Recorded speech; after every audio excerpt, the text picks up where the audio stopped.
ክብር ለታረደው በግ ይሁን። አሜን። ክብር ለኢየሱስ ክርስቶስ ይሁን። አሜን። በጌታ በኢየሱስ ስም አነባለሁ። አንደኛ ቆሮንቶስ ምዕራፍ 5 ከቁጥር 6 ጀምሮ። መመካታችሁ መልካም አይደለም። ጥቂት እርሾ ሊጡን ሁሉ እንደሚያቦካ አታውቁምን? እንግዲህ ያለ እርሾ እንዳላችሁ አዲሱን ሊጥ ትሆኑ ዘንድ አሮጌውን እርሾ አስወግዱ። ፋሲካችን ክርስቶስ ታርዶልናል። አሜን። ስለዚህ በቅንነትና በእውነት ቂጣ በዓልን እናደርግ እንጂ በአሮጌ እርሾ በክፋት እርሾ አይደለም።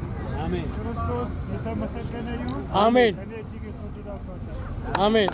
ፋሲካችን ኢየሱስ ታርዶልናል። ምን ብሎልናል? ታርዶልናል። ስለዚህ ፋሲካ የሚያውቅ ሰው በቂም፣ በበቀል፣ በብሔርተኝነት፣ በጎሰኝነት፣ በሃይማኖተኝነት አታድርጉት።